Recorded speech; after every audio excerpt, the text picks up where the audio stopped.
On reste encore 5 minutes sur le Nigeria pour évoquer donc cette revendication de Boko Haram de l'enlèvement des lycéens de Kankara.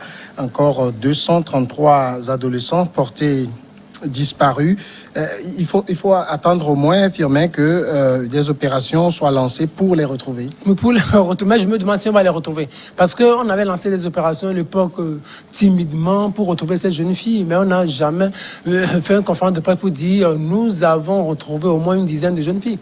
C'est après on a appris que certaines jeunes filles ont été libérées. Peut-être c'est Boko Haram même qui avait décidé de libérer quelques-unes. Mais l'État nigérien n'a pas pu obtenir la libération de ces jeunes filles-là, de toutes ces jeunes filles-là. C'est tellement difficile. Aujourd'hui, on va lancer des actions. Le problème, c'est quoi? C'est quelquefois, c'est dans le feu de l'action. Avec ça, donc, il y aura assez de médiatisation. On va parler un peu. Les policiers, les gendarmes, les militaires vont se retrouver sur le terrain. Et puis, quelques jours, quelques mois, et puis c'est fini. On va oublier ça. Alors que le Nigeria ne représente pratiquement rien. C'est un État. Le Nigeria, ce n'est pas toute l'Afrique. Donc, le Nigeria peut être conquis. Le Nigeria peut être contrôlé.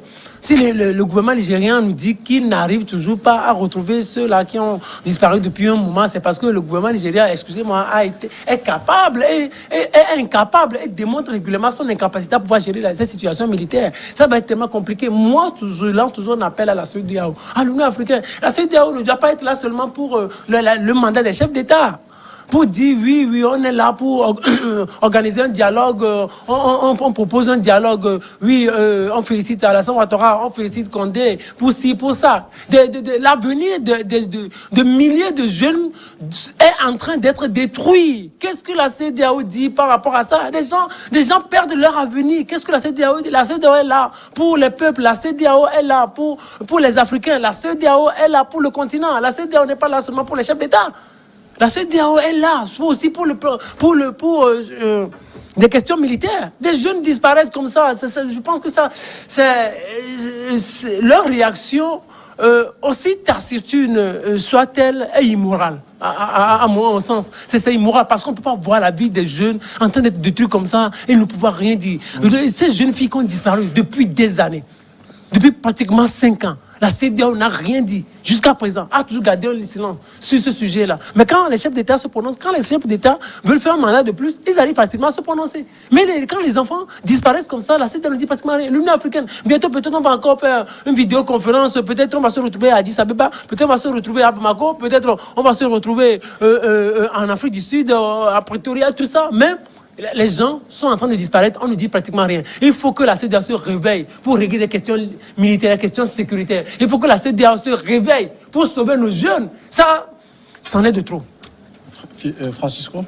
Ah oui, il a dit, ce n'est pas seulement préserver les mandats et faire des mandats de trop. Ce n'est pas ça la mission de la CEDEAO, même de l'Union africaine. Et vous vous rappelez, à l'époque, lorsqu'il y avait eu l'attentat de Charlie Hebdo, nos chefs d'État sont partis en France.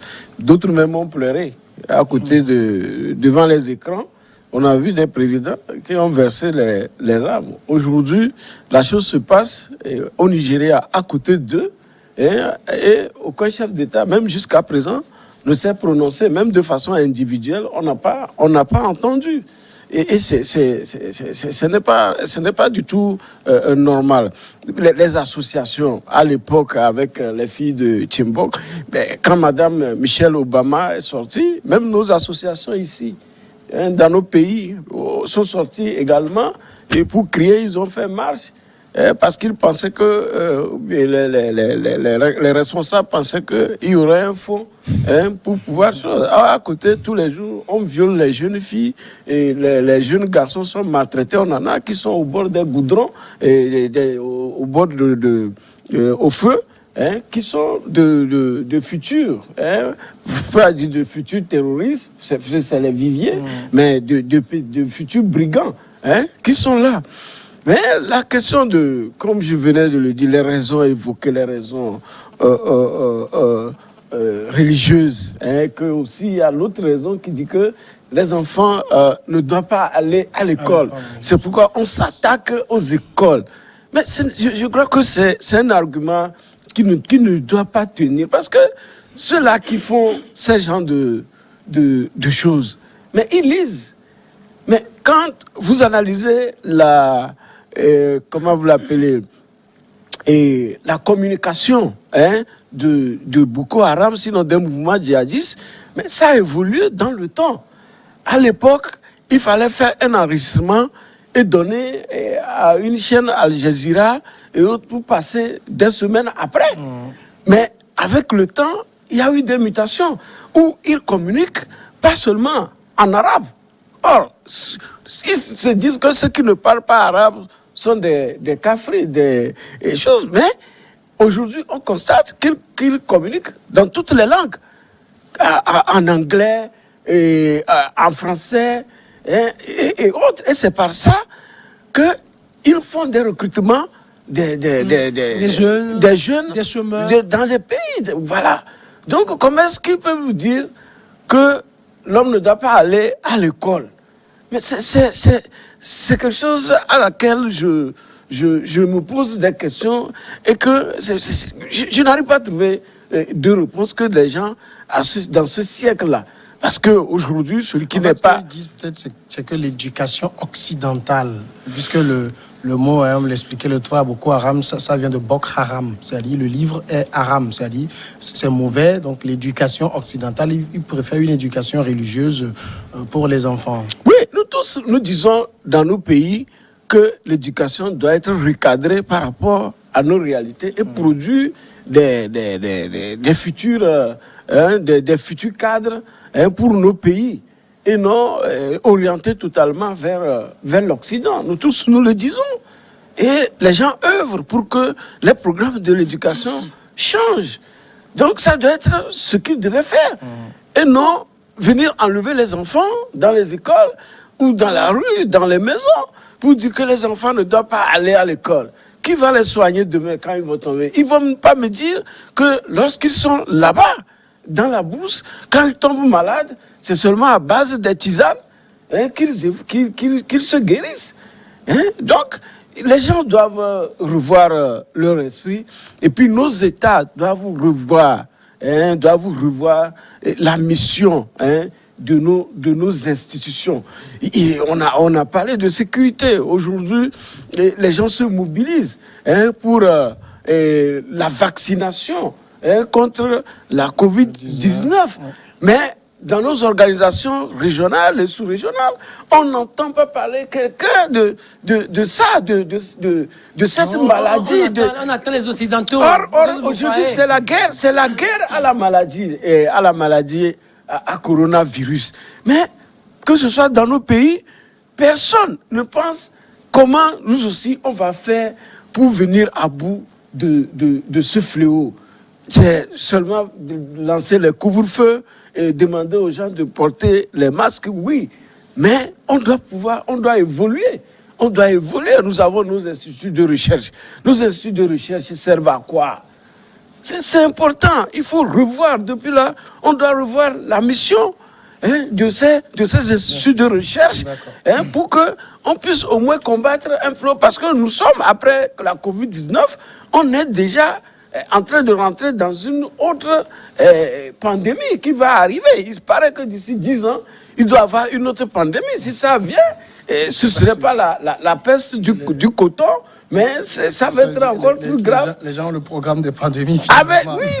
Oui, les spécialistes le disent déjà. On va évoluer maintenant, passer à un autre sujet. Ce sera la Côte d'Ivoire. Désormais, l'ex-candidat indépendant à la présidentielle Kouadio Kona Bertin, alias Kakabe, a été nommé mardi ministre de la Réconciliation nationale. C'est ce qu'a annoncé le secrétaire général de la présidence, Patrick Kachi, au lendemain de l'investiture d'Alassane Ouattara. Kakabe était le seul candidat finalement qui a affronté Henri Konan Bédié, qui a affronté Alassane Ouattara, puisque lui n'avait pas appelé au boycott. Il est arrivé en seconde position avec 1,99% des voix. Lors de son investiture, le président ivoirien Alassane Ouattara avait appelé à la réconciliation des filles et des fils de la Côte d'Ivoire et disait qu'il envisageait dans les prochains jours la création d'un ministère entièrement dédié à la réconciliation nationale. Kakabe a firmé ministre de la Réconciliation nationale. Faut-il en rire ou en pleurer? Je pense qu'il peut lui-même pourrait répondre facilement, mais puis c'est trop flagrant. Ça témoigne de l'homme pressé, de son caractère d'homme pressé, d'homme fin négociateur avant la présidentielle. Il aurait certainement négocié ce poste-là, il aurait, avant même qu'il n'ait eu à participer à cette élection, il aurait certainement négocier avec Ouattara pour dire moi je vais à cette élection, ça permet de donner du crédit à cette élection. Si je n'y vais pas, je suis un ancien du PDCI, il faut que j'y aille, et puis ça donne du crédit à toute l'organisation. Ouais, c'est ça, c'est le fruit, c'est la récompense qu'il a aujourd'hui. Mais c'est par rapport au fond, c'est comme pour moi c'est comme une injure.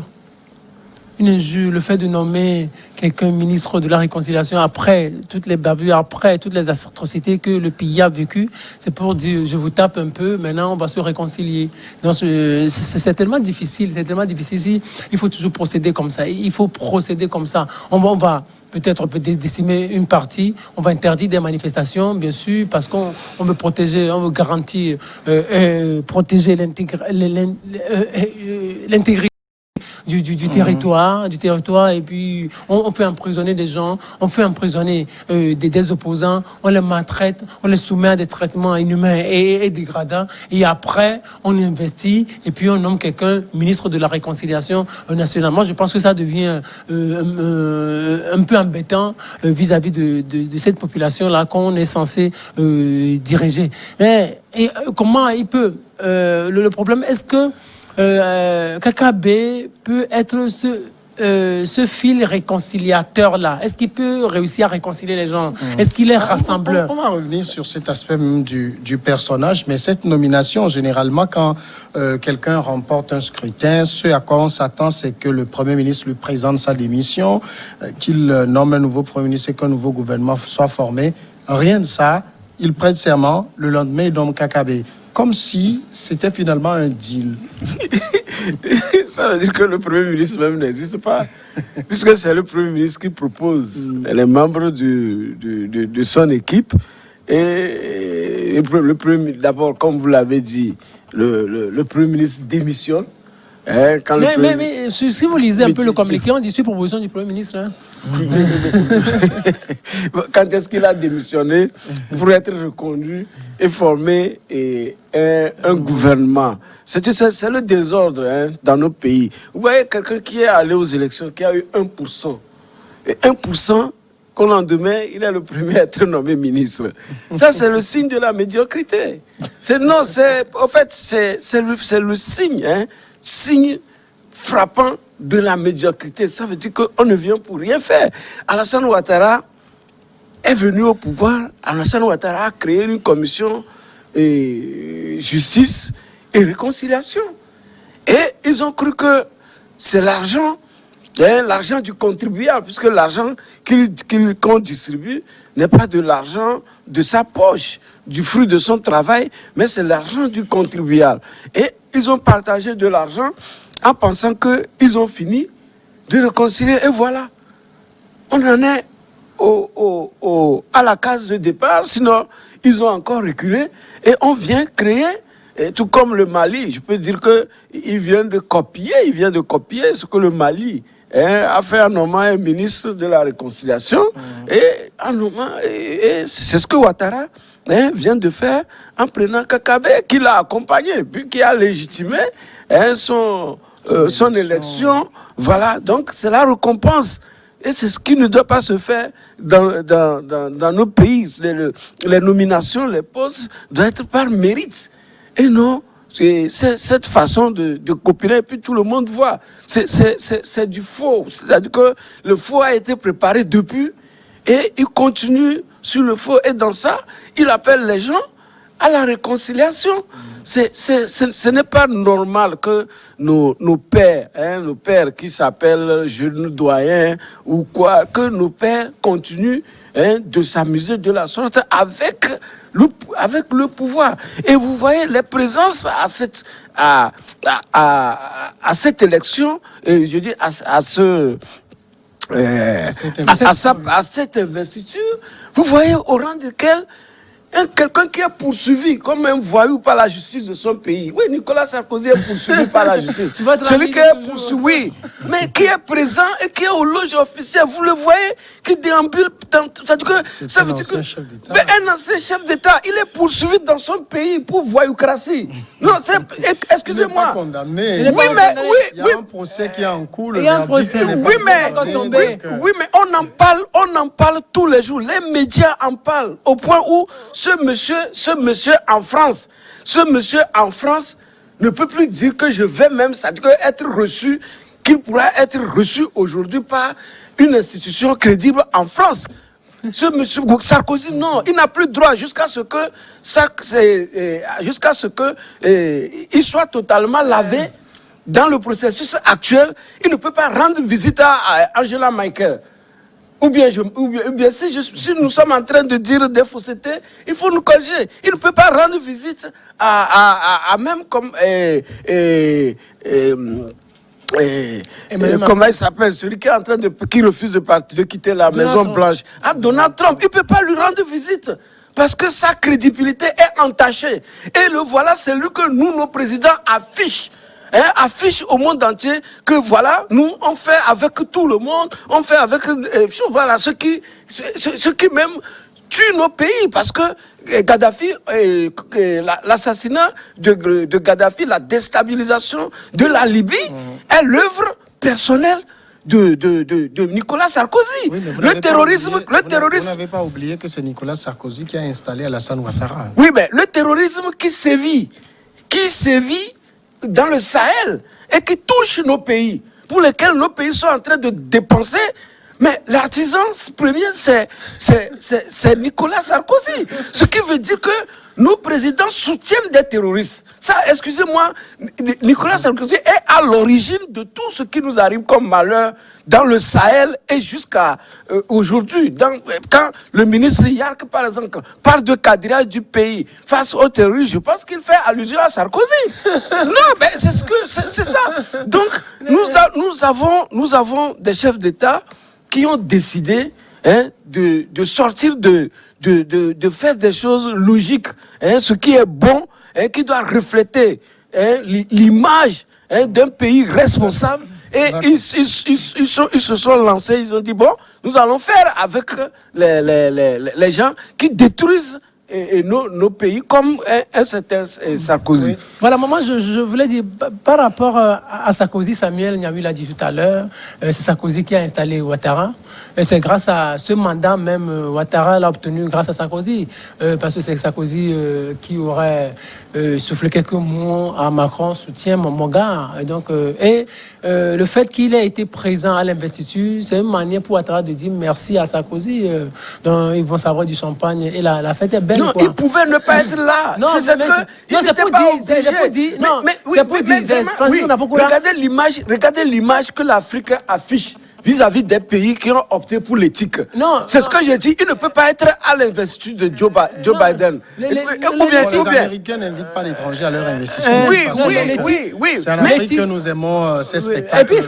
Il ne peut pas être reçu. Il ne peut pas être reçu par le Premier ministre anglais. On ne sait jamais. Non, jusqu'à ce que sa culpabilité soit établie ou non. Et puis c'est un signe fort à l'opposition. D'accord. C'est un possible à l'opposition, il ne va rien pour dire la France soutient. Maintenant, par rapport à Kakabe... Oui, c'est là où je voudrais en venir, parce que ce qui est au niveau du ministère de la Réconciliation nationale, ce qu'on attend de Kakabe, c'est qu'il rapproche les positions de l'opposition et du pouvoir.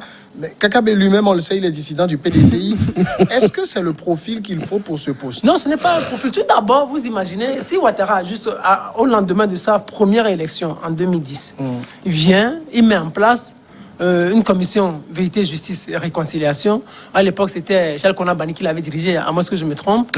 Oui, Charles Konabani. Charles Konabani qui l'avait dirigé. Qui n'a pas vraiment connu de réussite. Oui, et puis plus de 10 ans après, Ouattara parle encore de réconciliation, mais je pense que Ouattara a joué. Il a échoué, il n'a pas pu réconcilier les Ivoiriens. Donc, c'est son premier échec. Quand lui parle encore de réconciliation aujourd'hui, il pouvait peut-être gagner sans qu'il y ait de morts, sans qu'il y ait de blessés, sans qu'il y ait de détenus, qu'il y ait de détenus dans les prisons ivoiriennes. Ça, et encore, vous imaginez, on enferme aujourd'hui un opposant, des figures emblématiques de l'opposition ivoirienne. Sur ce point, je peux dire que Ouattara a échoué. Il a sensiblement et gravement échoué. On ne peut pas parler de réconciliation. Et puis, que celui-là que vous nommez à la tête, mais c'est pour embêter les gens. C'est pour embêter les gens. Quelqu'un qui n'a aucun crédit, vous le nommez pour réconcilier qui? Qui va aller vers lui? Par exemple, un dissident de PDC, lui peut appeler son patron, Henri Konabédié.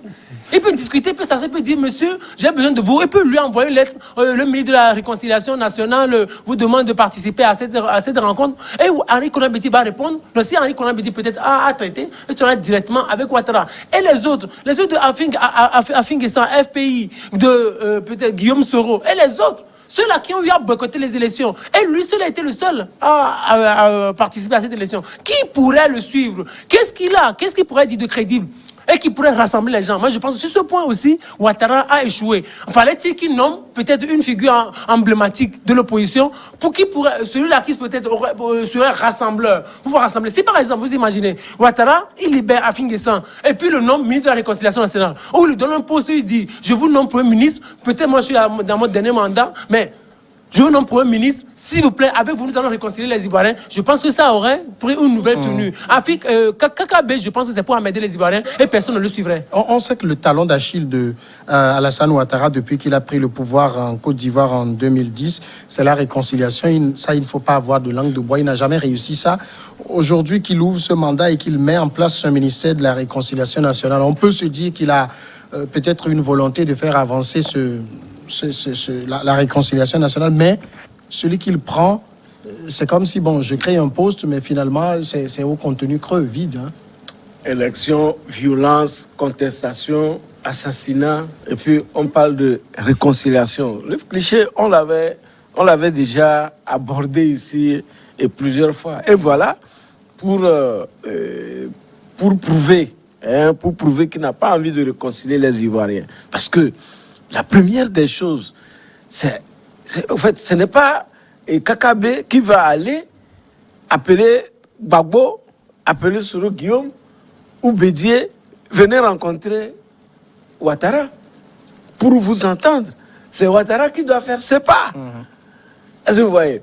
Maintenant, KKB, c'est pour réconcilier les familles de ceux-là qu'on a tués, qu'on a sacrifiés sur l'autel de l'égoïsme. C'est l'égoïsme. Rester au pouvoir pendant plus de combien d'années, s'éterniser au pouvoir, c'est de l'égoïsme. Mais est-ce que KKB n'est pas la personne? Avant d'arriver dans ce studio, nous avons essayé de questionner les gens, les Ivoiriens, sur cette posture. Sinon, la personnalité de KKB a conduit la réconciliation. Presque tout ce que nous avons eu, ils ont dit que ça, c'est caduque, c'est échoué d'avance, c'est coquille vide. Je dis que c'est une coquille vide, ce que Alassane vient de faire. Et il a annoncé pompeusement dans son discours d'intronisation, et voilà ce que ça a accouché. Lui, il a dit, ce n'est pas, vous avez créé une commission réconciliation qui n'a pas marché. Dirigée par une grande personnalité, parce que quand on parle Cheikh Konan Banny, c'est pas n'importe qui. Mais ça n'a pas marché. Vous avez mis l'argent dedans. Ils ont distribué de l'argent. Quand les gens ont fini de bouffer, on leur a donné l'argent, ils ont fini de bouffer, ils sont revenus. Ils ne sont pas réconciliés. Mais l'exemple est là, partout. Ailleurs, les gens créent armée, réconciliation, mais ça n'a pas marché. La vraie réconciliation, c'est de respecter le pays, c'est de respecter les institutions qu'on a mis en place, les moyens pour gérer un pays, et que le pays soit géré de la bonne manière, et puis tout le peuple est réconcilié. Mais ce n'est pas en choisissant que c'est nous seuls, et après vous tuez les gens, hein, et on prend des gens comme ça, comme Kakabé, le nom même. Kakabé. Oui, mais le cycle, non, je parle le cycle même Kakabé, je ne sais pas si on cherche dans une langue, ça doit être échec. Mais c'est même, on ne peut pas parler de la réconciliation sans mettre en œuvre peut-être quelques bribes de la justice traditionnelle. C'est-à-dire, on ne peut pas parler de la réconciliation sans pouvoir se dire un certain nombre de vérités. On ne peut pas parler de réconciliation sans stopper les violences aux droits de l'homme ou les violations aux droits de l'homme, sans stopper les violences. Ça, on ne peut pas parler de réconciliation sans réparer les torts qui ont été causés. On ne peut pas parler de réconciliation sans penser aux victimes. On ne peut pas parler de réconciliation sans parler de ceux qui sont emprisonnés. On ne peut pas parler de réconciliation si on n'a pas de garantie de non-répétition. Parce que vous imaginez, en 2010, 2011, 2012, on a parlé de réconciliation. Mais ce qui s'est passé antérieurement, là, c'est ces mêmes choses qui se sont reproduites encore. On va encore parler de réconciliation. C'est justement pour ça qu'on dit qu'Alassane Ouattara a échoué sur ce plan. Oui, il a échoué. Donc, est-ce que maintenant, il va mieux faire? Maintenant qu'il a aggravé encore la situation. Qu'il a encore aggravé la situation. Maintenant, les gens qui sont morts, les gens qui sont en prison, maintenant, quelle est la politique là qu'on pourrait mettre en branle pour pouvoir réconcilier vraiment cela, réconcilier les Ivoiriens? Il n'y en a pas, je pense. Moi, je pense qu'il n'y a pas de base. Au-delà de ça, est-ce que la réconciliation est facile en Côte d'Ivoire? On n'oublie pas de le dire, Charles Konan Banny a échoué. La réconciliation, moi, je ne pense pas que ce soit facile en Côte d'Ivoire, dans la mesure où Ouattara est toujours au pouvoir. Du moment où c'est Ouattara qui est au pouvoir, et ce troisième mandat, il l'a obtenu by force.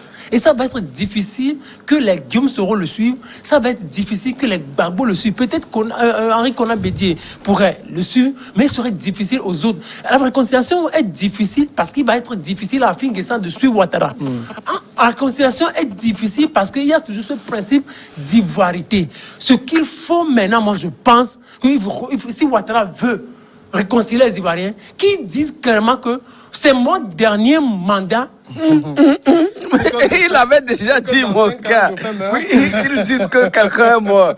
Bon, vous savez, c'est mon dernier mandat. Et qu'il pose des pas de réconciliateur, qu'il fasse revenir les Gbagbo, qu'il fasse revenir les Guillaume Soro, et qu'ensemble, ils créent des conditions d'apaisement pour pouvoir apaiser la situation, pour pouvoir apaiser le climat qui sévit actuellement en Côte d'Ivoire.